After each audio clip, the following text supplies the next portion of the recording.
there's one other, I guess, rumor, which is that the Secretary of Defense Hegseth has said to various departments within the department, many departments over there, it's a very complicated bureaucracy, but to come up with 8% cuts in order to fund Trump priorities. There's some talk that the initial priority will be Iron Dome for the United States, which is a lot like Reagan's Strategic Defense Initiative. But the idea that you actually could get a military that's better prepared to deter war with China, do you think that's an inference we can make from where the bridge hearing and where Trump is going, or is it just too early to tell? Well, of course, with everything, it's going to be too early to tell just because we have a lot of these marbles that still have to bounce into each other and see how they ricochet. And that's part of that's going to be personnel. Do they actually fit in their ecosystems and function in their jobs? We have people who are being promoted more than a couple of rungs above the usual personnel ladder. And so they may fly or they may fall. We don't know how that's all going to play out. And there's things happening in the world. I mean, there's a lot of dominant variables in these equations that are not in the United States. There's moving parts that are decidedly affecting the direction of our interests and our allies' interests that are not us. And when it comes to what people call the Indo-Pacific, I still want to call it Asia, is that the dominant variable in that is really China, and it's Xi Jinping that has been pushing things. I could be wrong about this. I don't think China has any intention whatsoever in fighting a conventional war. And if you look at the history of the People's Republic of China, they absolutely suck at conventional war. They are good at unconventional war. They're good at murdering people. They're good at poisoning people. They're good at polluting people's minds. They've also practiced extremely heavily without any form of ethics on cyber and other forms of attack. I would expect that what we're going to be up against is a war like no other. And if China seeks to move against Taiwan, there's going to be biological, cyber, infrastructure, all kinds of crazy crap happening in the United States, Japan, if it dares to get involved. But I agree with Mark, though, that I think that they're lined up to do something, and that China would rue the day that they awaken a normalized, powerful Japan. So I just think that we're dealing with probably drone swarms and iron domes, space-based assets, things that are happening in country. If there's going to be survivability and resilience for that first island chain, they're going to have to be able to do things inside China that make things chaotic and difficult to change options inside China. If they're going to survive, they can't just have a war of attrition like Ukraine has absorbed wave after wave from Russia. They can't absorb wave after wave from China. And so I think all the decisions are going to be different. Now, I don't think it's going to come down to how many aircraft carriers we have and can we produce a lot of the most advanced fighter jets. I love those things. I'd love to have more of those things. I think it's going to come down to the computer geeks and a lot of this new lighter hardware that does complicated and terrifying things in different ways. So in that sense, the Taiwanese can catch up, the Japanese can catch up, and Americans can catch up if we invest smarter in ways. We got to keep traditional hard power just because I think there is still staying value in that. But it's this other frontier that I expect the Communist Party to fight with. Frankly, I expect a lot of their expensive platforms to come out in high quantity and crash and burn very, very quickly, if ever used. But they got a lot of it. Steve, let me ask you a question. If you had to go to, President Lee right now and say, look, here are the two things. I never like one thing. Well, here are the two things that we in the U.S. need you to do. What would you tell him? For President Lai in Taiwan? Yeah, what would you say? Here's the two things we need you to do. Well, in some ways, I think they're moving in this direction. Anyway, I mean, one is you have got to make a broader strategic economic bond with the countries that really will do something that matters to you. So stop playing to the international globalist movement and begging to get into meetings that will never save your bacon. Focus much, much more heavily on strategic economic relationships, whether it's co-production, co-investment with Japan, Philippines, the United States, that are going to affect your near abroad and affect your resiliency in a time of crisis. Lash your energy dependency on the great state of Alaska, not imports from the Middle East, and learn to love nuclear again. But that broader strategic economic relationship with the United States, Japan, and I throw the Philippines in there anyway, because why not? They're in the conversation at this point. The other thing, when it comes to the military, my advice to them was go big. Offer to buy the biggest, most expensive things that you reasonably could want, put to use, what have you. And if others say no, have them negotiate you back to what they can and will provide, and work with that. But basically take this bumper sticker away that you're not willing to invest and do things to defend yourself. Those are the two big things in my view. I don't think those are novel observations. I don't think they're even. I think a lot of people have said things along these lines, and I think that there's been a debate and somewhat movement along these lines. But the divided politics muffles the message, and it gets in the way of follow through. And there's nothing I can say to the elected president of Taiwan about how to navigate the politics of Taiwan.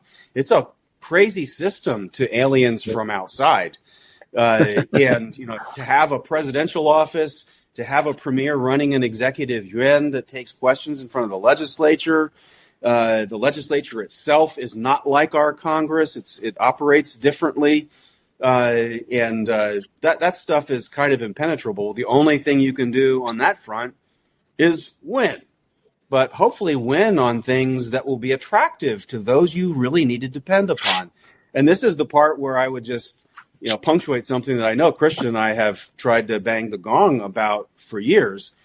They have too many people in their politics that want to play nice with other countries' flags in their bios and multiple pronouns in their bios and all kinds of other global issues. And literally none of these constituencies will deter Beijing or protect Taiwan or even welcome their elected leaders to come to their meetings. And so double down with those who will give you the time of day if you're serious about real economic growth and leadership and real defense with a real free world.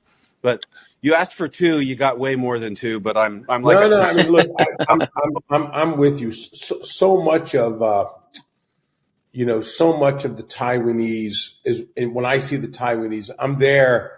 And I always just tell people, you'd go, and they're so desperate for interaction that sometimes you just, you look at them. If we all remember Gary Schmidt, he and I were walking up to the Sherwood Hotel one time, and we saw all the flags from the countries that recognized them. And I'm going, it looks like they got the flags from the Star Wars movie or something like that. Because, we're two pretty well-traveled guys, and we're going like, what country is that? I mean, that's a country, and you learn that very quickly. And the Taiwanese are consistently, soliciting that. The other thing too is that I do think your point is very correct. They just need to buy weapons, and I think, and they need to stop playing around, in terms of like always trying, like they're not going to get the F-35. Stop it. Okay. But there's a lot of other stuff that they can get, now there's a lot of other things they can buy. They can buy things the Americans want to send to them fairly quickly. But that brings me back to the KMT. What do you think of these recall movements? How do you think that's going to play? Because I think it looks like, I had just by chance was talking to a DPP Politico last night, just quickly about something else. And then we touched on this. He thinks the KMT guy is going to be completely unsuccessful pulling the DPP people back. But it looks like the DPP is going to recall some of these KMT legislators. What's your take on that? Well, just as a recovering addict of politics, I'm not a super fan of recalls. They tend not to draw a very high percentage in terms of voter participation. And so just in terms of representative government, I think it's not the best tool in the democracy arsenal. But occasionally it's necessary if you have people who are engaged in criminal behavior, if there are things that are, I guess, euphemistically unpatriotic, borderline treasonous. There are going to be needs to do that. But I don't like recalls as a remedy for your party sucks and I want to take the seat away from you, even though I have some empathy for that. I mean, there are several seats in the state of California that went one way on election night and 3 weeks later start one by one falling like dominoes in another direction. I would love it if there was some scrutiny on those processes and maybe recall what I think were illegitimate processes. In the Taiwan case, I just strongly feel like they need, as major parties, to focus as hard as possible on doing some of the things that Trump and the MAGA movement have done. They don't have to echo those policies or language or tactics, but just take for example, almost every core element of Trump's address to Congress was a framing from a communications point of view of an 80-20 issue, where Trump is on the 80% side of that issue. And it forced the Democrats to sit on their hands and sort of fart in public because they're on the 20% and they got to sit there and smell their fart. And this is all deliberate, picking issue after issue. Where's the 80%? And I'm here.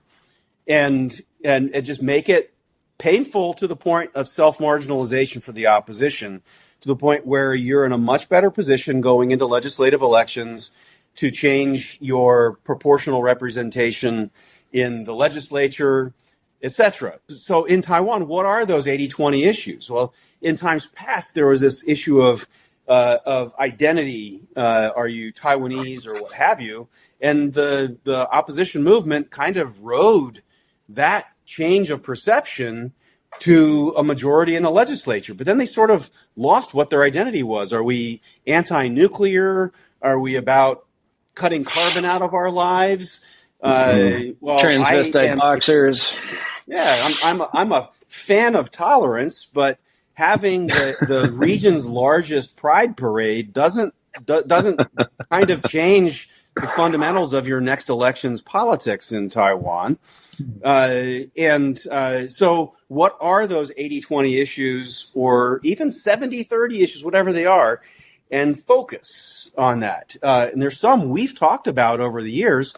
Where is there genuinely a voice of pro-business policy in Taiwan, or pro-capitalist policy in Taiwan? Where is there a rational debate about immigration and real workforce development in Taiwan?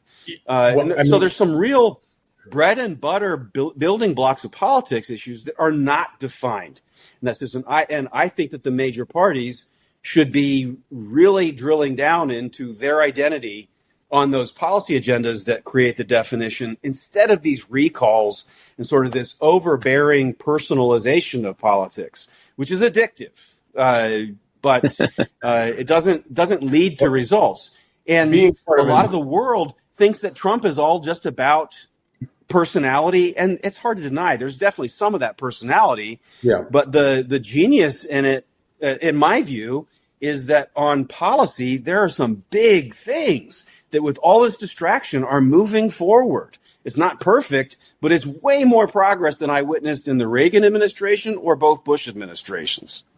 No, I have to tell you, I mean, I fully agree. One of the biggest frustration that I bump into, and I think Kristen, and I can bring Kristen, Kristen, it's like when you're trying to give people in Taiwan advice on what to do. I mean, what do you bump into all the time over there, in terms of that? I mean, what do you see as the problems that they can overcome? They need to overcome. Right. I think some of it is what Stephen, you have talked about before, which is these things that I don't think were, frankly, that effective even in Joe Biden's Washington. I mentioned the transvestite boxer. I mean, the idea that they sent American-made F-16s to welcome home a 777 flying a woman athlete who won the gold in boxing. Well, it turns out that person actually is biologically male, or maybe. So what was it? A gold medal in domestic abuse? And you think that's an obscure issue, but Donald Trump has demonstrated repeatedly that he is aware of this and not happy about it. He is someone who follows boxing and follows sports. And then it's the issue of TSMC, and they think that semiconductors will be their, I don't know if you want to call it a get out of jail free card or a Trump card. And they just did announce a $100 billion investment supposedly by TSMC in the U.S. There is, I think, bitterness from the first Trump administration, from when Terry Guo, talk about your KMT guy, went to the White House and promised an iPhone factory in Wisconsin. And I'm pretty sure that is still a field of weeds. So you have, this belief in things rather than some sort of emotional tug or demonstration that they're willing to be an asset and that can be useful against China, that they can actually put the lie to the whole reason the CCP has for existing, which is if you don't have the CCP, you have chaos. Well, Taiwan proves you can have an ethnically Chinese majority country and have democracy, and it is a little chaotic, but it's better than the KMT.